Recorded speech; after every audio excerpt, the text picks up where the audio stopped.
Before we get into the episode, the following is what you should regularly expect from the Cryptographic Podcast over at lordshaper.com/cryptographic. If you're a fan of science fiction, horror, crime noir, or dark fantasy, then you'll want to come join me at lordshaper.com/cryptographics, home of Cryptographics podcasts. That's KRYPTOGRAPHIK. See you there, or you'll taste my whip. This is Batman. Comic Timing is a proud member of the Comics Podcast Network. It's what it does, because I'm Batman. Welcome to episode 40 of Comic Timing, a comics podcast devoted to the average comic book fan from the average comic book fan. Join in as a rotating panel of guests and myself, Ian Levinstein, discuss whatever comes to mind, time after time, here on Comic Timing. It's time for the third installment of 22 pages, and this time, well, we go 44. That's right, Nova number 1 and 2 are reviewed by Chris Chavez, Equinox on the Forums, Brent Cassina, and myself. Spoilers abound for Nova, so please beware, and enjoy. Here now, Comic Timing. Hey there, folks. My name's Ian Levinstein, and welcome to 50-10, episode 40 of Comic Timing. See, I can do mathematics every now and then. This is 22 pages, number 3 for Nova number 1, and a little bit of number 2 as well. And I am joined by one guy who hasn't been on in a very, very long time, so I'll introduce him first. He is Equinox on the Forums. In real life, he's known as Chris Chavez. Chris, what's going on, man? Hey, doing well, you guys. How's everything going on the East Coast? Not too bad here, not too bad. Weather is nice and warm and not too humid, so I'm surviving without the fan on in my room. Which can be sweltering at times, but for now I'm safe, so that's all well. And also joining us today is Brent Cassina, Nightwing BK on the Forums, the co-host without being called the co-host of Comic Timing. Well, at least I have a title now. Yeah, you're the co-host, unco-host, co-host. The unco-hosted co-host. There you go. Is it a lineman? Exactly. You're my running back. How about that? All right, I'm the quarterback. You're the running back. That works. I don't know what a running back does exactly. He runs. Oh yeah. It's not too hard to figure that one out. But anyway, we're doing Nova number 1 here. We're doing Nova number 2 as well. So I'll do the typical Raging Bullets thingy here, and read off everybody who is all a part of it, and do a little bit of a summary, and then we'll get into the main storyline here. The cover was by Adi Granov. I know I mispronounced that name. The writer is Dan Abnett. The pencils are by Sean Chen. The inks are by Scott Hanna. Colored by Brian Reber, I believe, and lettered by V.C. Corey Petit, or Pettit, depending on how the hell he pronounces that one. So, as usual, probably mispronounced everybody's names, but that's what happens when you don't actually know these people in real life. So, I apologize if I butchered any of your names. Just blame Brent. All right, exploding from the pages of Annihilation, Nova rockets into his ongoing series. In the wake of the chaotic Annihilation wave, a desperate galaxy cries out for law and order. In the past, an army of peacekeeping Centurions delivered stability, but the Nova Corps are dead and gone. Now there is only Richard Rider, the man called Nova. Leave your comments here, which a few people did, and we'll discuss them on the show. So, yeah, Nova number 1 is a post-Annihilation book. Now, I know, Chris, you didn't read Annihilation, correct? Correct. Okay. Correct. I was caught up in the Civil War Annihilation wave, I guess. Okay. Without reading Annihilation, what's your take on Nova? You know what? I actually enjoyed the first issue. I thought it was a good reintroduction to the character. I'd been exposed to him in the past with New Warriors and kind of his own stuff, or appearances here and there. I thought they did a nice job of kind of covering the high points of Annihilation and what he went through. Yeah. Bringing people like me up to speed on it. So overall, I thought it was enjoyable. Yeah, so I mean, one of the good things about Nova number 1 is that it's not really heavy in continuity like some of those other crossover type books are. I mean, all you really need to know is that this is Nova. He's a space hero. He's coming back from this big event, and now he's got his own book again. And his costume's changed a little bit from the original costume. He's got a little more spikes on it now.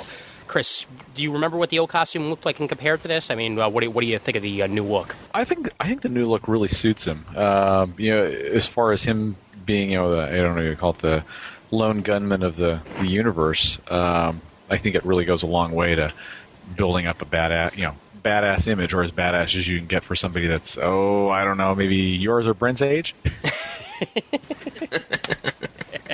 Hey, and yet again, I'm just happy to have somebody on the show called Brent who is younger than I am. Yeah. Yeah, but no, definitely, I do agree with that. And you know what? This is sort of like the evolution of, say, like Kyle Rayner from Green Lantern to Ion. Like, it's a little bit of a change on the costume, but it's still the traditional costume in a way. And you know, this is a much more powerful Nova than the one that we were used to. Obviously, it needs to change a little bit to suit that. Brent, did you enjoy the costume? And for that matter, did you enjoy Nova number 1? I did. I didn't read Annihilation, so I'm coming in it with the same baggageless idea as Chris is, I guess. And I liked the costume. I looked at the old one, I guess in the flashback in the number 2 or something. Yeah. And that one was kind of dated compared to what he's got now. So I'm glad with this new look. Yeah, he's not nearly as it. much of a bucket head now. Yeah. A little more sleek. Yeah, I mean, and alien eyes too, I think. Yeah, reflects the alien cultures that it comes from. Well, the eyes, I think, have to have mainly to do with the, like that Nova matrix that he's got inside of him. Like giving him like everything, like all the power. That's probably like where that's centered. But I mean, it is really interesting seeing a human being with nothing but blue eyes. It's really, really freaky. I love it. Yeah, and also I read Annihilation, but of all things, I didn't read the last issue. And I'm not quite sure why the hell I did that. But I knew what was going on until that last issue. Here, with Annihilation, it was easy to figure out what happened in that last issue, at least. So I myself was not too, lost in the whole, Nova's here, but he was there. What the hell's happening? And I like that about this issue. It fills you in enough, and it clues me in enough to, probably make me go out and buy the trade once it eventually hits into a trade and not a hardcover. And I'll, be happy about that. But yeah, I'm not quite sure why I did that still at this point. I think it was you could probably still find number 7. Probably, yeah. I'll maybe take a look at Hanley, see whether or not I can get it there. But all in all, it was a really great first issue, and issue 2 is also fantastic for other reasons. But I think we'll just touch on 1 for now and go to 2 later. What do you think of the whole world mind? I mean, obviously that's a new take, a new touch on Nova, as before he just was, Nova, and he was like a rookie, similar in the aspect of, say, a Kyle Rayner. I'm going to be comparing him to Kyle a lot because it feels like this is sort of Marvel's answer to Kyle Rayner, even though he came first. And, now he's got this, whole knowledge center inside of his head. I mean, how freaking cool is that? And freaky at the same time. You got somebody talking to you 24/7 there. Did you feel the world mind was a good touch, a little on the weird side? What are you going for there? And I guess Brent, you first. I mean, I like it. I did make comparisons to Kyle Rayner as I was reading it because I read Kyle Rayner's stuff when he was just the lone Green Lantern, and then after he restarted the Green Lantern Corps and stuff like that, before he became Nova, or not Nova, but Ion. See, confusing him already. He had a very short period where he was known as Nova, but then Marvel sued him, and he had to change his name. So exactly. So yeah, I liked the world mind, but at some points it seemed like the writings were letting him speak too much. Like in issue number 1 where the bugs are attacking those people, there's like a world mind caption or whatever that takes up it's almost as tall as half of the panel it's in. I don't know if that's just the text or whatever, but it just seems like he does talk a little too much. I don't think he needs to scream at Richard Rider that he needs to rest every single panel. And that's just the writer's thing. Yeah. I mean, that was something that they could possibly work on in the future. I mean, I can see why he was telling him to rest so much because, well, he's overexerting himself. I mean, that much is sort of apparent. He's everywhere at once here. And also, the point I got across from that, now realizing it, is that the world mind is in the helmet or the suit or whatever, right? Yes. So if Richard Rider dies, so does the world mind. I take it maybe that wasn't inside the suit as much as it was actually inside his head. Now, how you get to that point or what have you, I don't know, or how it got to that point, I don't know. But it almost sounded like, basically he's cohabitating Richard's skull, for lack of a better term. Well, if we only do use 10% of our brains, I guess there's plenty of room in there for a extraterrestrial being. I guess, yeah. From what I understand about it, and from what I got in Annihilation, it's sort of like a symbiotic relationship going on here, where the world mind survives because Richard Rider survives. And obviously there was nowhere else the world mind could go when the Nova Corps was eliminated, because their home planet was pretty much decimated. It was entirely destroyed, hence annihilation. There was nowhere else for him to go, so he merges with, from what I know, the suit. It could actually be inside of his own head, for all I know, but I guess actually, now that I think about it, did he still hear the world mind when he had his helmet off? Because I'm trying to remember whether or not I thought he did. I thought he did. Okay. You mean when he got to the planet fall? Yeah. Yeah, actually he did. He did. Okay, well then I guess that answers that. Because he's walking down the street, and remember when Diamond Head attacks him, he doesn't have his helmet on. That's true. Yeah. Yeah.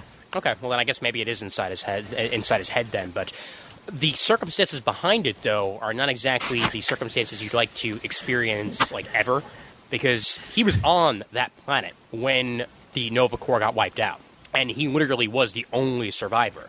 Don't ask me how he magically happened to be the only guy who survived, because obviously that's just storytelling right there, I guess, but, because he was the only one left, there was nowhere else for World Mind to go, so hitches a ride with Ryder here, and I guess perhaps if he rebuilds the core, then World Mind will have a place to go, other than, his head. Did anybody take it that the World Mind dialogue or what have you was kind of a, I don't know if you want to call it like a creative way of bringing the thought balloons back into like a current comic? Well, they've been using them in Mighty Avengers lately, the thought balloons, and they've been using them in a very different way, though. So I guess that could be, a subtle way of doing it. What I thought of it more is it reminded me a lot of the relationship between, say, Captain Marvel and Rick Jones back in the day, where that sort of thing, where you've got two people cohabitating in the same space. So obviously, even Firestorm too. Exactly, yeah, Firestorm, the same sort of aspect there, where because you've got these two distinct personalities going back and forth, that you have a back and forth going inside their own head, which is going to freak a lot of people out, mind you, because, well, when you see somebody talking to themselves, it's like walking down the street in New York City and seeing somebody with a Bluetooth headset. You don't realize they have the Bluetooth headset, and you think they're talking to themselves. You're going to walk on the other side of the street. That much is true. I mean, with this guy, you've got an entire freaking being inside your head, and you're talking back and forth, screaming at it. With no Bluetooth headset. Exactly. With no Bluetooth headset, you're running as far away from this guy as possible, all right? Because for all you know, he could go ahead and blow something up anytime, anywhere, and he could, because he's the human rocket. Yeah, I don't know. I mean, especially if he's still steaming from re-entry. Exactly. Oh boy, but yeah, I mean, like it's an interesting plot device. It sort of does bring back the whole thought balloon thing, but it's not exactly that because it's not his thoughts. It's more conversational than anything. I mean, Brent, would you compare this to thought balloons?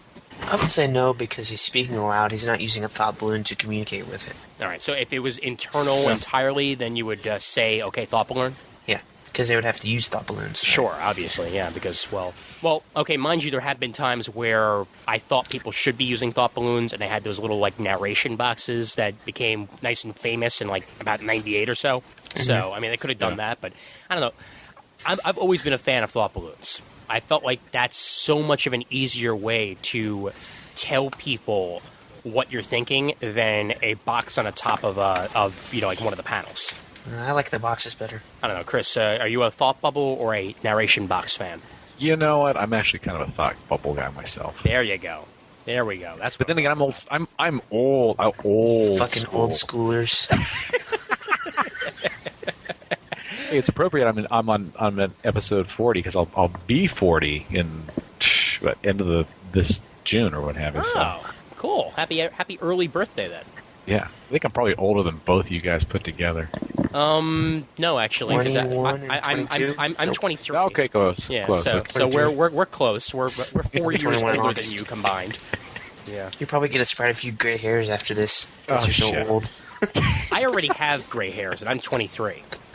Okay, there are some like scattered gray hairs on my head. Whenever I see them, I shed a tear, and at the same time, I'm sort of happy because my father started turning gray when he was 18 years old. Oh shit! Yeah. Well, I guess turning gray when you're 18 is better than going bald when you're 17. Ooh, and I've not that I don't have that problem, but I do know guys in college that people about that. Yeah. I actually had a friend and again, this is completely off topic, like where did we even go with this, but I had a friend in my camp that I used to work at when I was about 16 years old. He was a 16-year-old kid who was already starting to thin. Ugh. And he wore a cap all the time, right? Oh, yeah. Mm-hmm. Yeah. Yeah, he never My took friends off that do that Yankee too. cap. All summer long, no matter how hot or cold it was cemented on his head. And when he took it off, we'd all turn away like, "Oh God, no!" Yeah. Put it back, man. Put it back. All right, but going back to that thing called comic books that we every now and then talk about on this show, the art. Sean Chen. I was a fan of his back in the day when he was working on Iron Man. Yeah. He was really, really good on that. Like, in fact, actually, his take on the armor was one of my favorites to this day. Yeah. And here he is getting to work with, a suit that's sort of similar to armor. He gets to draw Iron Man again in issue 2, but his portrayal of Nova in particular is one I'm really a fan of because, well, his art is just so clean that I just absolutely adore it. And I hope you guys agree with me on that because, well, quite frankly, I don't know how you could dislike it. You guys fans of the Sean Chen art? I was kind of okay on the first issue, but when the second issue came in, I was definitely sold on the art. No, was it Iron Man that sold you on it, or was it just the scenario that was made? I guess I don't know if it was the art itself, but the inking and the coloring on number 2 really reminded me of the same stuff in Amazing Spider-Man Okay. right now. Uh-huh. With, what's his name? Garney, yeah. It really, really reminded me of his art. And I think Scott Hanna inking him, or no, it's something about different. Yeah, it's Hannah. It is Scott Hanna? See, that's why it reminded me, and the coloring is, like, almost the same. Yeah. Yeah. Or the same style of coloring. So I guess that could have been it. Because I love Ron Garnier on Spider-Man right now. Agreed, 100%. And I mean, it is the inks and the colors that really do it for me as well. Because I've seen Sean Chen inked and colored by other people, and there have been some instances, like, say, for instance, the stuff he did on that X-Men The End that Claremont did was not anywhere near his best work.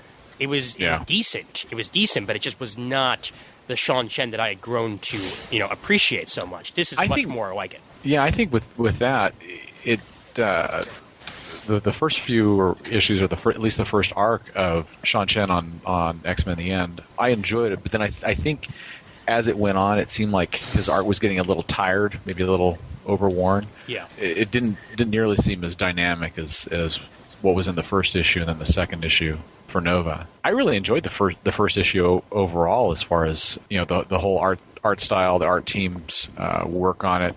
I don't know if maybe it was just my copy of number 2, but I thought that the coloring on the first one actually was a little bit better than the second one. The colors on the second issue, at least on the one I had, seemed to be a little bit more muted than the first one. But it kind of reminded me of like you were saying, Sean Chen's work on Iron Man. I got the same energy vibe from this as I did from that. I think you hit the nail on the head, too, when you said energy, because he nailed those space scenes. And space scenes can be very difficult to do if you're not, used to it.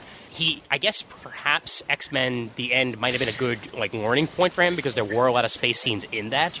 But this is almost this is leaps and bounds beyond that, and yet there's so much action going on in every shot that you feel what's going on. You just don't see it, you feel it, which is important specifically with space stuff. Yeah, I mean, he has a real, like you say, with the energy, with the space stuff, he has a real good sense, almost like a kinetic energy, a sense of movement in the panels. I mean, even like the sections where he's going through the, space warp from emergency to emergency, he really builds a real good sense of urgency. Well, just that first page on Nova number 1, it's like that first panel is he's right in your face. So if it's like a movie, you're right in his face, and you can see the camera shake, and you can almost hear this loud guttural thrust coming from the speakers or something, and then you see what he's looking at through his head, and then the camera pulls back from what he's going through in the Stargate and stuff. I just love that first page, just looking at it now. Yeah. So when you guys are talking about energy and everything like that. Yeah. And I'm sorry, though, but calling it a Stargate, even in it, I'm watching Stargate right now for the first time. I'm watching it all the way through, and all I could think of when I even heard that was, Teal'c in the back of my mind going, indeed. Well, they call it a Stargate in here. Yeah, I know. First page. I know, and that's why, like, when I read that for the first time, I'm like, okay, is that just a general term? Are they calling it because it's like one? I don't know here. I was just listening to, not to plug any, well, yeah, plug it, Uncanny Xcast. You guys listen to that? Occasionally, yeah. Okay. Once in a I just while. listened to episode 20, and what they do on all their episodes is they go through the old issues. So now they're on, like, the Claremont stuff, and they did first appearance of the Starjammers, and they had a mention of a Stargate in that. So it's like 70s or 60s or whatever. Okay. Yeah. So 70s, so it must be rooted in science fiction or science or something. I guess so, yeah. And, I mean, if it was in Starjammers, then obviously it's showing up in a Nova comic. That makes perfect sense. At least, But just the idea of it. Oh, sure, yeah, no, I know. It's just, it threw me for a loop. Like, you know, literally, like today I just watched, like, the 3rd episode of Season 4. Because, yes, that's how far behind on Stargate I am, all right? I'm watching it as it's coming out in Season 10, and I'm first watching the 4th season on DVD now. Yeah, like, it's just been, like, nonstop in my head, SG-1, so that's why it was so amusing to me. But going back to the colors a little bit, I actually was just looking, like thumbing through number 2 again, and I can sort of see where you're coming from on that, Chris. However, I think the reason why the colors might be a little different is the difference between space and Earth. Now There's a little more earth Yeah. tones here. Exactly. Yeah. I mean, like, you're seeing more of the traditional comic art because, well, it's what we're used to for, say, Earth. You know, you can get away with the darker colors, the more abstract, you know, aliens and stuff like that in space as opposed to, you know, at home where we all know what Justice looks like. We all know what the SHIELD helicarrier is supposed to look like. So, you know, the colors have to sort of be, you know, similar to what we're used to. If that's the case, I mean, you know, then hats off to them for pulling that together. I mean, it'd be real nice to see, you know, if they carry that theme over into the following issues as well. The differentiating, you know, outer space and I don't know what you would call it, the exotic nature of it as opposed to being back home on, you know, good old planet Earth. Agreed. Yeah, and I mean, and oh my God, the shocks he went through on planet Earth. This was not the same place that Richard Rider left that long ago. That much we can certainly say. But let's talk a little bit more about number 1 before we go into number 2, though. Is he suffering from post-traumatic stress syndrome? To me, that sort of looks like what we're going through here. I mean, one minute he's all, you know, calm and all of that, and the next minute, pardon my French, he's die you fuckers, everybody's got to die. And he there's no transition whatsoever from that. It's kind of a bit crazy. And to have the world mind in your head, he's exhibited some signs of this before, but he just went through a giant space war. So, of course, he's going to have some scars, but he's not letting himself heal at all. Yeah, I mean, he's real driven as far as I you know, like you say, with post-traumatic stress. You know, he's I think working himself up into a frenzy and, you know, trying to use that to, I think, you know, forget what's happened to him in the past, forget what's happened to everybody around him. But then, you know, when you get that moment of calm, then even in the art, the scene where, you know, he destroys, you know, the giant bio robot or what have you. And everybody's, you know, either thanking him or saying, you know, what exactly have you done? And he's got a look on his face kind of like, oh, God, you know, I'm so tired. It looks like he's just so alone. And then all of a sudden he kind of snaps out of it, and he's like, you know, gotta go. Gotta get work done. Gotta, you know, take care of the next person. Can't slow down type of thing. So Yeah, definitely. Brett, I mean, do you feel he's going through post-traumatic stress, or do you feel it's just, like, all part of the job? I think it's a little bit of both, actually. Being the only person left, he's like, I think he feels obligated to go through all this backlog of calls. And I think when he goes to that space station and everybody's been dead for like 6 months, he realized like what he still has left to do. But that's where I got lost, is that like, you know, he realizes what he has left to do, but then he goes home. So I guess he's like at the point where, well, if it's urgent and immediate, like happening right now, then I'll go do it. But I guess, I don't know, it doesn't really say like if he went through the rest of the backlogs and they were all older ones or anything like that. Well, I mean, don't know, that's just a story point that I got confused at. Well, he went home because he kind of had to. I mean, you know, with World Mind nagging at him the way he did, you know, you need some rest, you need some rest, you need some rest. Well, what better place to get some rest than to go home? Even if there were this much backlog going on, he is only one person. Yeah. He's not, I guess he's not really like a godlike being like Ion was, too. Oh, yeah, well, And again, Ion, I mean, don't even get me started on Ion, because I felt they might have even gone a little bit too over the top with Ion the first time around. This new Ion is perfectly fine. I like his powers a lot more than I like the omnipotent being that the original Ion was. But this Nova can do a lot, but he can't do everything. Because if he could, well, then he would be one of the Eternals or something like that literally could just do anything with the drop of a hat. But that's not his character.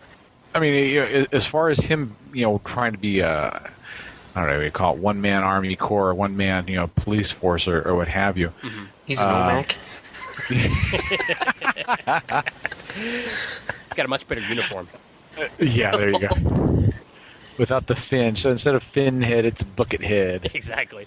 I'm kind of wondering, as far as with the writing team, I don't know if this writing team will kind of broach how he's trying to move from his role as the sole protector to trying to bring everybody else in, how they'll kind of balance it out. Will they focus on him just trying to take care of everything on his own, maybe because he doesn't feel like he can trust anybody else to do it, or he doesn't want to put anybody else in that position, or are they going to try and bring back the Nova Corps with him as the leader? I have no idea. I just think they've with the issue number 1, they put a lot of maybe not like referencing it directly, but kind of putting out some seeds for from future storylines that they could build and follow. And that's an important thing here because, well, not to spoil anything. Okay, well, to spoil a little bit, I guess. The solicits for, I believe it was issue 5, have a female Nova on the cover. So it looks like there's at least one other survivor out there, but we don't know whether or not yet this is just a person that he's bringing on, whether or not this is a survivor from when the planet exploded. Obviously we're going to have to wait and see.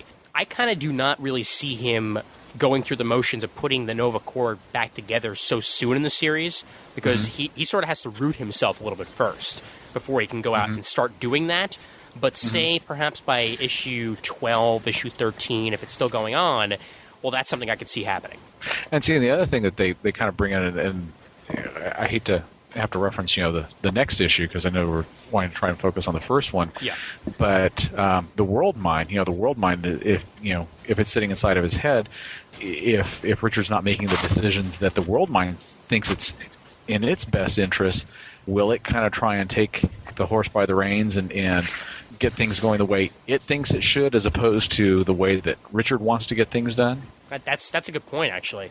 I mean, we don't really know how much control World Mind has over him because, well, again, referencing the next issue, I mean, we did have that moment where he took over his bodily functions when Richard was sleeping. We could very well have World Mind going out on missions when Richard Rider is not even aware of it, which would be really freaky and at the same time is very well possible. Well, and plus, and even in issue number 1, I mean, again, it's probably something that I only really saw after reading the second issue, but in one of the sections kind of midway through the issue, the World Mind keeps, I shouldn't say pushing him or telling him he's got to do this, you have to, but he's the World Mind's basically telling him, you know what, you're going too hard, you need to rest, you need to kind of take it easy for a little while. Well, in looking at the following issue, we can kind of see that, well, the World Mind is kind of in the driver's seat when he is resting. Yeah. So is that something that it's trying to do, kind of saying, oh, you know what, why don't you take it easy, stay off your feet for a little while, I'll kind of handle things for you. Go out and get drunk, take a couple sleeping pills, do what it takes so that you're out for at least 5 or 6 months, and come on back and you'll be good as new. Make some stupid decisions. You just never know what will happen when you get those celestial databases handing out some Rohypnol. No, baby, I love you, man. It's okay. There's only one thing I want to say to you, World Mind, and that is you're in my head. Well, you're not my baby, you're World Mind's baby. Oh. Who's that? He lives inside my head. Oh, crap. I'm having the baby of a crazy man. Mommy, Daddy's weird. All right, before we go entirely off the reins here, Brent, I mean, do you feel he has ulterior motives, or do you feel he's sincere about the rest? Well, I thought it was sincere until Chris brought it up just now, so I guess not. Not to give you the short answer or anything. Oh, sure, yeah. Well, But yeah, I mean, the first issue seemed kind of like he actually cared, but maybe it's this self-preservation thing again. He is Richard Rider now. The World Mind is Richard Rider, and Richard Rider is the World Mind, we are Legion. basically. Yeah. Yeah. Well, how long do you see Richard going before he starts to get the Nova Corps back together? I don't know. They just started this series, and it seems like they're trying to start him off as the Sola Nova person. Nova Ranger, what are they called? Nova Policeman? Like Nova Rangers, that's pretty much it. Okay. It seems like they're trying to start him off as that, so maybe he won't start it until maybe, like, issue 30 or something, if it goes that long. Mm-hmm. Because if they did want him to restart the Corps, I thought they would have done it in the first or second issue. Okay. As that being his purpose, not saving everybody all at once like he was trying to do. So you do see him going the whole Kyle route for a while and just being the sole guy. Yeah, I mean, why else would they give him so much power and annihilate the entire Nova Corps in the first place? True. If they're going to rebuild it right after that. Yeah, good point. Yeah, and another thing about Nova is that, from what I know about the character, and again, I didn't read much of his early stuff, so I can't really tell you that much about that, but we really only saw Nova on Earth before, and this gives an entirely new aspect to the character, where he's probably going to be constantly off-world. I mean, this upcoming series that we're seeing with him, say like issue 3, 4, and all that, chances are after issue 4 or something like that, we're not really going to see him that much on Earth, because, he is going to be everywhere at once. Well, isn't the second Annihilation starting up or something? There's going to be something involving Annihilation. I don't know if it's technically the second Annihilation, but from what I've heard, Nova's not going to be in that. He's Is not. that the stuff they're soliciting, or they kind of have some previous stuff out with Star-Lord? Or the new Star-Lord? Yeah, the new Star-Lord, the new Quasar. I believe... Some raccoon. A Rocket Raccoon, yeah. Rocket Raccoon. Talk about a character there that I never thought I'd see outside of Peter Porker. All right? And again, I'm sort of happy they brought him back because, he's like, say, like the Gnort of the Marvel Universe. You know? Yeah. He's like that animal character that you want to see as much as possible of because they always do such ridiculous things with him. They seem to be, making a serious character out of him again, and by all means, go ahead and do so. But the second Annihilation, from what I've seen so far, is not going to have any of the cast from the original in it. So Silver Surfer and Super Skrull and Nova and all those guys are probably going to be off doing their own thing and not associated with the second wave going on. Well, Silver Surfer's not going to be in it, then who's going to get the whining done in this one? Quasar. Yeah.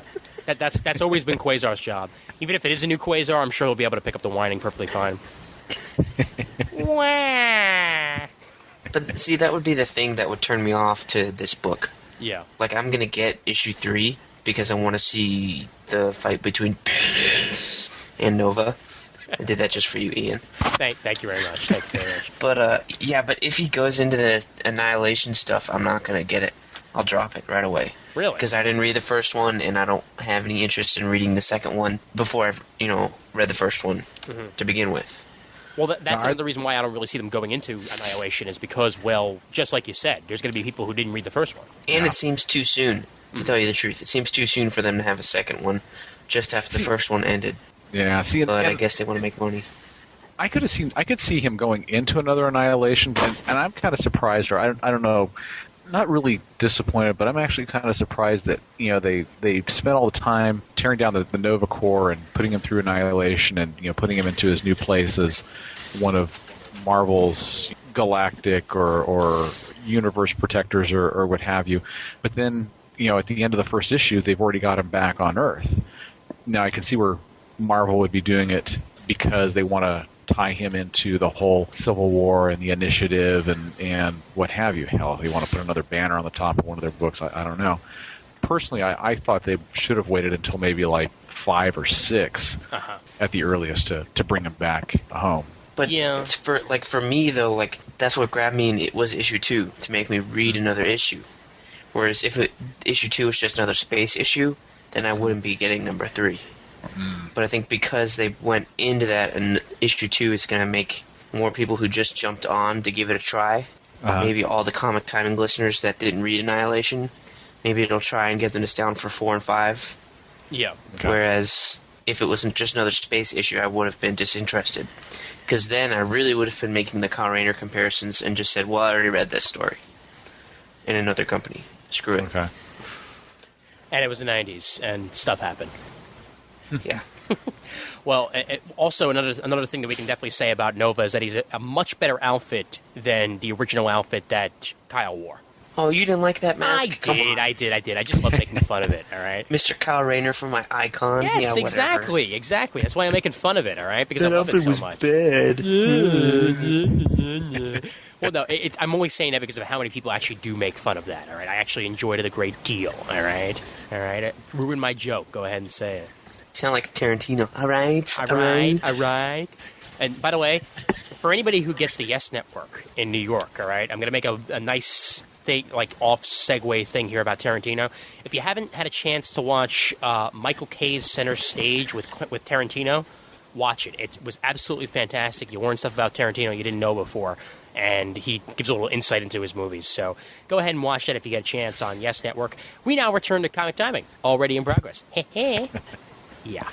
The cliffhanger at the end of issue 1, going with the idea that Brent actually said, yeah, that is why I came back for issue 2, because, well, this is what's happening in the Marvel Universe right now. Civil War just happened. You know, the world is in disarray still.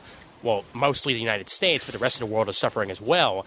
And, well, you've got this guy basically rocketing in from space. And, well, what's going to happen? Of course, Tony Stark is going to be alert to it because, well, Tony Stark is the director of S.H.I.E.L.D. now. That's the world that we are living in right now. Had, say, for example, Richard Rider come back to Earth and nothing would have happened involving these people, well, that I would have felt ripped off. I mean, I don't know if you guys, feel the same way about that. I'm happy with that it happened in issue 1 and issue 2 like this because it gave me a reason to think, hey, this Nova series is going to mean something because we're going to get a new perspective on the Civil War universe, post-Civil War.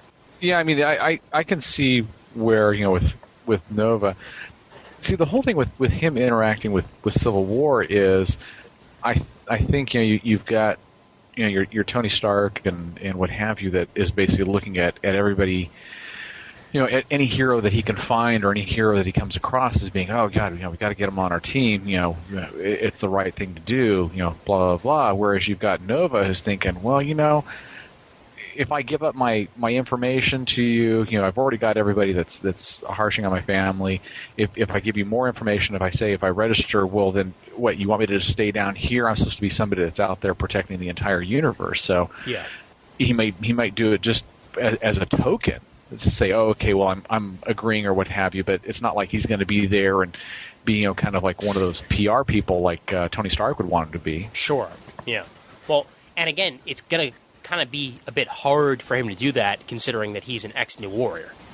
Mm-hmm. I mean, his entire team got absolutely decimated at the beginning of Civil War. Justice is really the only one there who's really trying to corral him into the quote-unquote good guy side of, post-Civil War because, well, Justice realized that, if he were to continue to be on Cap's side, well, then he might very well end up like his friends. But Nova, not being there when it happened, will probably have a bit of a different take on things than Justice had, living through it the way Justice did. Yeah. I mean, well, reading that issue, I was kind of surprised that Richard Rider didn't say, you idiot, don't you realize I'm above you? Uh-huh. Basically, I'm the police force for the entire universe, basically. Yeah. And who are you to say that I have to do anything that you say? He's Iron Man, and Iron Just Man because is I'm from the same planet. Iron douche. Yes. No, but he wasn't written like a douche here. This book and Iron Man, he's not a douche. Yes. It was just in Civil War Frontline in this one. Yes. That's it. Yes. Those are over, so get me to stop calling him a douche. I know. I really like Iron Man. I know that you're very pro Iron Man, all right? It's just going to take a while for me to get used to it, okay? Oh, I was pro Reg. Oh. I like this idea. Oh, boy. I might be the only one out there, but I was pro Reg. You make I Captain like my America's hero- skeleton cry. I like my heroes loose and wild. Just like you like your women. right. Oh, Slap it in the wind. Burn the bras. Let them hang. oh boy. We are going down a path that I don't think any podcast ever wants to go down. Unless, of course, it's about sex, which is not what we're really about. So let's corral things back a little bit. How There you about go. that? Yeah, there we go. That's super there. He is sort of the galactic police and all that, but will Iron Man, and again, this isn't saying anything bad about Iron Man, all right? Tony Stark feels that he has authority over anybody who is from Earth. Richard Rider is from Earth, no matter which way you put it. So that's why he would probably want to try and corral him in. Do you think that and the writers, do you think that they're also going to, at least in this situation with Richard and Tony, play up the whole age thing as far as Tony going, well, I'm older and I've been doing this longer, and you should kind of look up to what I'm telling you and respect it because I am your elder after all, and you basically put Richard in a position of, well, yeah, maybe he does know more than I do because he's older. Do you think that might be kind of the way that they're going, or do you think that might maybe not serve the story well? I don't think it would serve it, no. Have him be the Obi-Wan to his Anakin, as it were. Yeah, something like that. I could see him perhaps giving him some advice, but I don't really see him going the route of, say, Peter Parker was to him at the beginning of Civil War. I mean, I don't know if we're going to go that far, but you probably might have at least a little bit of advice being spewed out of Tony. A little bit, but I don't think Richard, or at least from these two issues, would really listen to him. I mean, okay, maybe up until Annihilation they were on the same level, being heroes on Earth and stuff, and dealing with the same level of threats, maybe a little less for the New Warriors and stuff. But I think now that Richard has gone out to space and basically stopped the Annihilation wave, I mean, he says he pulled Annihilus inside out. I think he's kind of on another level separate from Tony. So how does Tony's advice on supervillains correlate to galactic menaces? You know? Well, I mean, Tony was a part of, galactic wars before. I mean, he was there for the Kree Skrull War, and I mean, he was there for, again, this isn't nearly as big a scale, but he was there for, like Onslaught, and I mean, he was there for a lot of other, at least space-driven things that, even the Secret War he was there for. That he has had experience with that sort of thing before, so he would probably be able to at least give a few hints on how to deal with, post-traumatic stress from a situation like that. Because, well, I guess somebody who has survived alcoholism would probably be a best person to turn to in a situation like that. Somebody who's gotten his feelings and his personality back under control after going off the wheel, as it were. Yeah, I can see that. Now, I mean, whether or not he actually does do that is to be seen, but, well, it's certainly something that you probably could get out of Tony if you do want to get it out of him. Do you see perhaps Nova turning to the anti-Reg side and getting with, or at least trying to meet with the guys who are living at Dr. Strange's mansion? I don't know. I kind of am curious to see how things go. Again, looking forward to issue 2, to how things kind of play out with the Thunderbolts. Yeah. Because I think that he's getting one side of things right now from Tony and from Justice. But then, even though you've got the Thunderbolts that are, supposedly on the side of the Initiative, just in case anybody hasn't read it, I don't want to spoil it for everybody, but there's, at least one character on there in particular that has been through a lot that I think it'd be real interesting to see how Nova reacts to how Civil War affected that person and whether he sees it as being a good thing or not. I probably would not react well when I find out that one of my best friends is now wearing a Cuisinart. And Iron Maiden? They should have called him Iron Maiden. Yeah. Oh, God. And seriously, though, how do you react to that? I mean, a guy who used to be fun-loving and friendly and, a guy you could turn to in the clutch to lighten you up and cheer you up. I'd be disgusted by it. Yeah. Yeah. I'm sure he will be. Yeah. Especially after, 6 short months, Or 3 months or however long he was gone. It's been about 6 months, yeah. Yeah. which, again, says the sliding scale of Marvel, it's apparently only been a couple of, quote-unquote, couple of weeks since the new Avengers first got together in the first place. Oh, yeah. I loved that. Yeah. Right. So is a couple Sure. of weeks, maybe 12 weeks or 16 weeks or 503 weeks? It's 3 weeks. Yeah, 3 weeks. In a 3-week time. 11-7. There you In go. a 3-week time, we had 25 issues. Can you believe it? Yeah, that sounds about right. 25 days. 25 issues, 25 days. Perfect. Print it. Beautiful. Oh, man. To go with the idea of somebody who's surviving post-traumatic stress like I feel Nova is, to go to the opposite side of the spectrum and somebody who basically gave into his post-traumatic stress, you might actually kind of see Nova trying to get his friend back and realizing that it ain't going to happen. And where do you go from there? Hell, if I was him, it would be a perfect way for him to get back off the planet again because, he's seen what's happening to all his friends, and if nothing else, if he knows he can't change them, because he has to respect, I guess, the decisions as they were of everybody else. His choice is either to stay around and live with it or deal with it, or leave and go do his own thing. Well, it's like moving into a new planet. If he wants to do that, you have to abide by their laws. You weren't around to create them or shape them, so you have to live with them or just leave, basically. That's true, actually. I mean, the Earth he left is not the Earth he's at now. Yeah. I mean, even though it's his home, this is not his home anymore. I mean, even his own family is freaking frightened as hell about him. He has no home anymore because, well, his family, again, is not really that accepting of him. His friends are gone, except for Justice. Where do you go?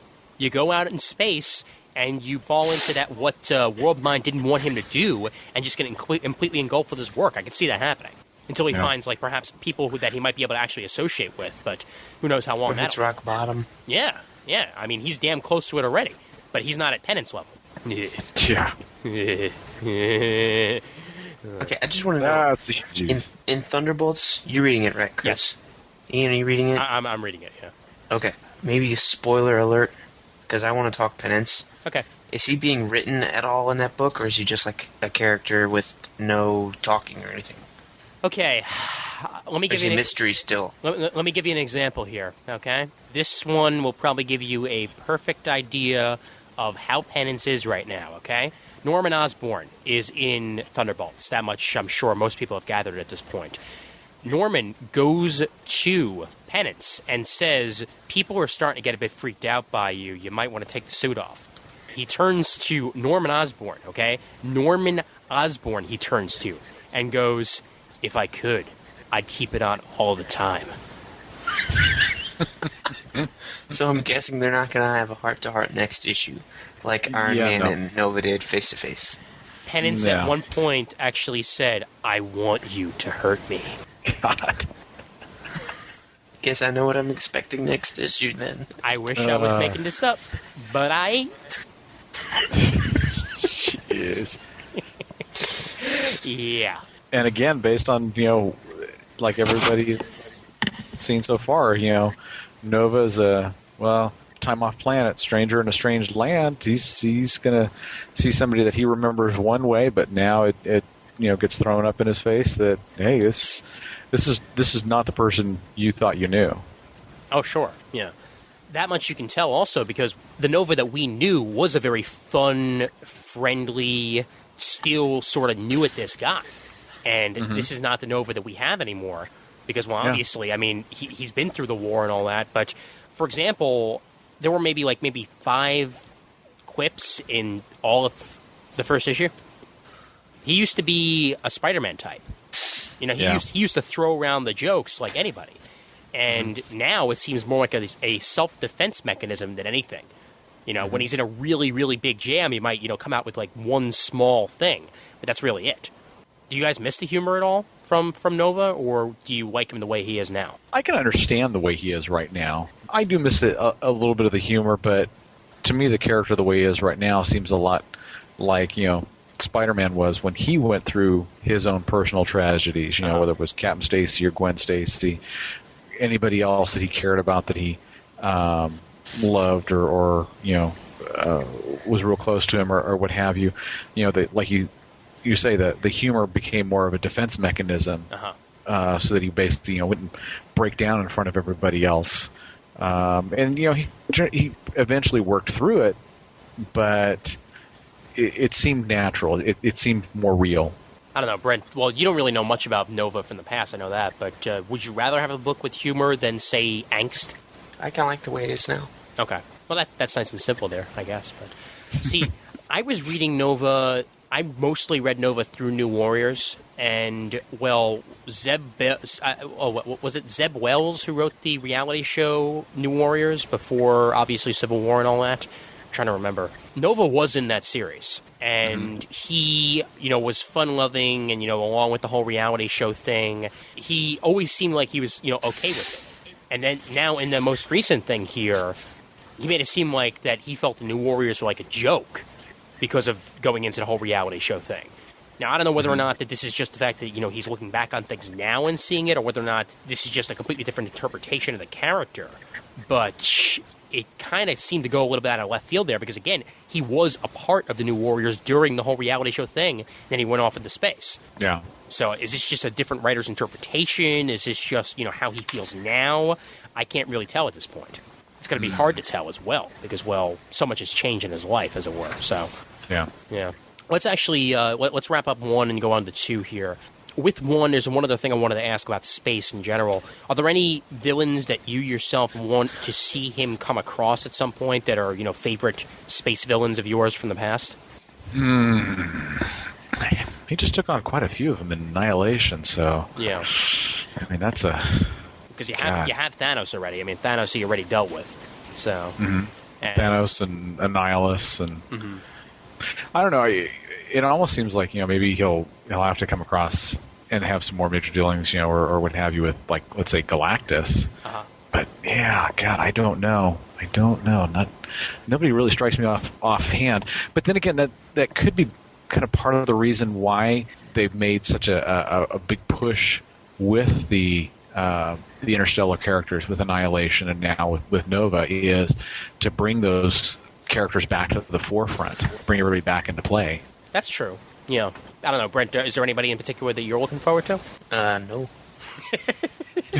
Well, that kind of answers that. Okay, there you go. Brent Casino, ladies and gentlemen. The thoughts that come out of this guy's head sometimes are absolutely fantastic, I gotta say. No characters whatsoever. You're a blank slate. Don't read Marvel Galactic stuff. Oh. Sorry. Well, are there any DC characters you want to see him face? I mean, are there any indie characters? Anything like that? Anybody? Just name somebody.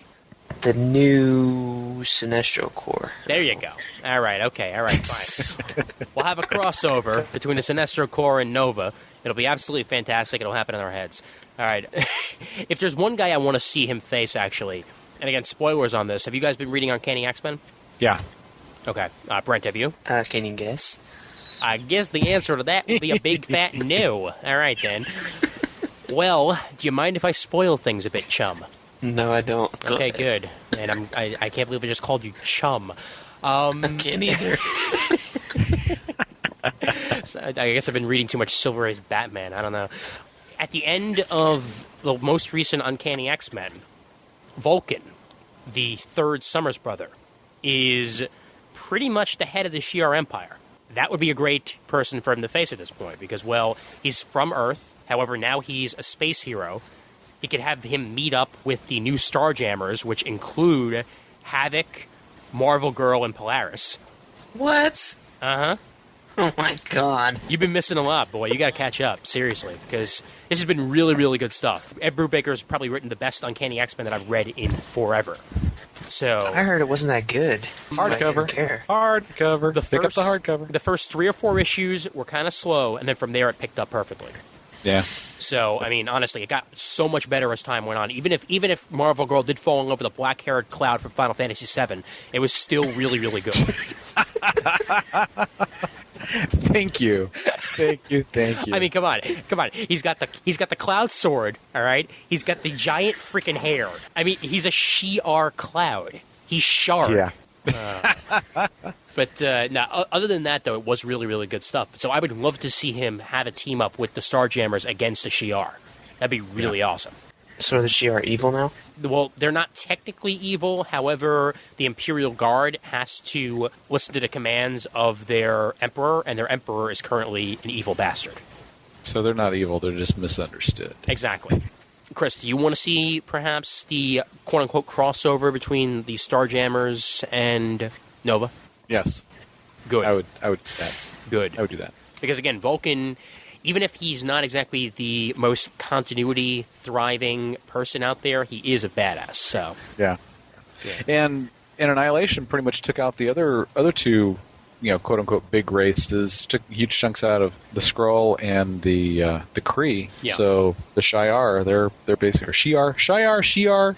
Either way. They're basically, for lack of a better term, in the driver's seat now. That's true. Well, all this does is this leaves the entire outer space wide open for Apophis to take over. Again, I'm sorry. I'm sorry for all the Stargate references. All right? Never again, I swear. But all right, let's move on to issue 2. Very, very different issue here, okay? Because, from the calamity that was that first issue, now we're back on Earth. But again, this is a very different Earth. All Richard Ryer had to go with before arriving on Earth were a couple of news snippets that said that there was a Civil War thing going on. He didn't know how it started. He didn't know what was going on, only to find out that most of his friends are kaput. How do you react if you're Richard Ryer? I mean, are you nearly as calm about it as he was, or do you go absolutely apeshit? Jeez. I mean, it's kind of hard. I mean, honest opinion here, okay? How would you yourself react if you found out that your friends were the cause of a great tragedy? I'm not sure he has the whole story yet. He has most of it, though. I mean, he knows that the New Warriors were there and basically caused the Stanford incident accidentally. I don't know. That's all his dad told him. I'm still not sure he has all of the facts and the details. Well, he does know I don't that they're think he dead, has. though. So He has everybody else's spin on what happened. He was told that they're dead, and then Iron Man and Justice showed up and gave him their spin. He doesn't have the anti-Reg spin yet. Mm-hmm. And I don't think he knows all the stuff that happened with the war and Thor being a clone and Bill Foster getting killed. He doesn't have to know I don't know that. if he knew him. He really doesn't have to know about the clone of Thor because I'd rather not even think about that. Yeah. Okay, well, But Captain he Marvel's wants back to know. now. He even he put didn't have all World the Mind. details. He put the World Mind on trying to find out what was going on. Yeah. He got interrupted along the way, but it's not like he doesn't want to know. He's trying to get back up to speed. Well, and plus, actually, He probably won't know unless until the Marvel Comics version of Marvel Comics comes out with its own Civil War series by Steve McNiven version, and Marvel Comics is Stephen McNiven. now whatever, you are and just it's like really 6 hurting months my late. head. Well, you know how in She-Hulk they had the Marvel Comics of actual events? Yes, I remember. He's waiting on those. He's going to have to wait like a good long year. Oh, jeez. Well, this is actually reminding me of the Marvel comics that actually do happen in the Marvel universe that Mark Miller wrote back in the day, and a couple of those where they had like the X-Men as like agents of S.H.I.E.L.D. and Colonel America was their guide, as it were, and it was one of the first Marvel comics that Mark Miller ever wrote, and he took a lot of the ideas from that into the Ultimates. That's exactly where that comes from there. Yeah, I mean, it is sort of interesting to think about there, but one of my things that I'm wondering about, though, is what's going to happen when he runs into Captain Marvel? Because, I mean, this is another space guy that, well, obviously knows a lot about being a protector of the galaxy, as it were, because he sort of did do a lot of that when he was Captain Marvel. But he's, shunned by his race of Kree. If Nova decides not to go pro-Reg, well, then he's probably going to be in the exact same scenario that Captain Marvel once was, shunned by his entire society. So he might have a lot to relate to there. I just hope they don't bring them together. I still have a bad taste in my mouth over the whole Captain Marvel thing. You're not the only one. It's about the entire comic reading audience there. Yeah, and again, I mean, the fact that you literally have to say that Captain Marvel's back, but not really. He's still dead, but he's alive. But he's never dead. We just brought him back from a time he wasn't dead. There you go. Yeah, no, he died. He died. This is just his younger self. Yeah. And we're not going to undo it. And Ben Reilly was the clone. Yeah, I could see where they would relate to one another, but I still think they're going to have him go along his own, I think, path of discovery and kind of find out where everything lies at, where all the cards fall as far as the new world order for the Marvel universe. I don't know. Maybe it's even predicting that he's going to feel so out of place that, like we were talking about earlier, his best decision is just leave, let everybody else deal with what's going on, and he's going to go make his own way through the universe. True. Do you feel he does need guidance though? Yeah, but then you never know. We've got World Mind. Yeah, but the World Mind is the World Mind. I mean, he doesn't exactly have that human, or at least living on Earth touch that other people would have. I mean, like, he'd probably relate a lot more to people from his own hometown, as it were, than a living computer in his head. Yeah, I don't know. What do you think, Brent? I don't know. I'm still trying to think about how Iron Man could get him to register. Wouldn't he have like some sort of weird intergalactic diplomatic immunity? You would think so, but yet again, I go to the fact that it seems like everybody on Earth who has powers is pretty much eventually going to be Iron Man's bitch. I see. That's what I want. I want to see out of the series is him or them explore that. I guess in a panel or something, say, well, he's not really a superhero. He's a member of an intergalactic police force who now consists of one person who really makes him like a diplomat. Or I don't know. Yeah. But he'd be a really cool member of the Mighty Avengers. And that's what he's thinking in his head. I mean, like, just he wants to have my train of thought. Well, I mean, but still, though, hear me out here with the fact that that Tony wants the heavy hitters on his main squad, or at least to train people. And well, what better replacement for say like a Thor type than Nova? But I don't think Richard Rider's just going to outright ignore everything else in the universe. Oh, of course. But Tony Stark doesn't know that. Yeah. Tony Stark has his own agenda. He wants Nova in a place where he can get the most, whether it's PR or superhero muscle, most bang for his buck.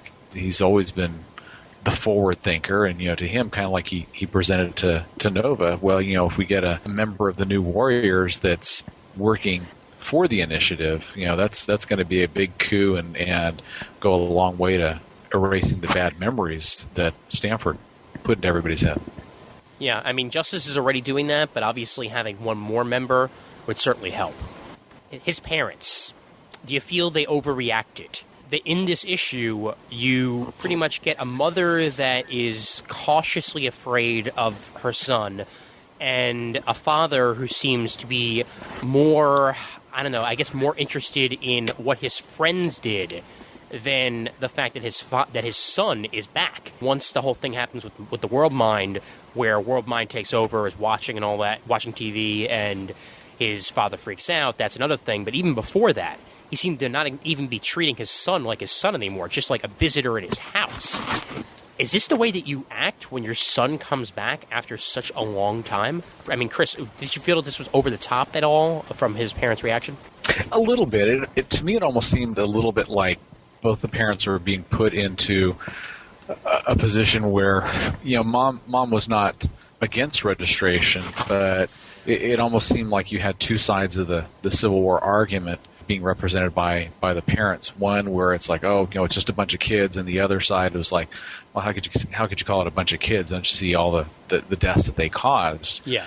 To me, that interplay between the two of them, it did work within the story, but I think I would have liked to have seen it with a couple of other characters rather than just as parents, because having the parents in that role seemed to be a little forced. I almost would have preferred to see them kind of more on a unified front where I don't know whether they were angry at the fact that he was gone for so long, or that they just had been together for so long that they kind of had more similar views. Brett, what do you feel on that? I didn't think it was over the top. I looked at it as like his mother was always his supporter in this, and that maybe his father disliked the idea of him being a superhero in the first place, so that dislike kind of distanced him from his son while he was on Earth, and then he goes away, and then all of his son's friends blow up a town or whatever and start this whole big thing.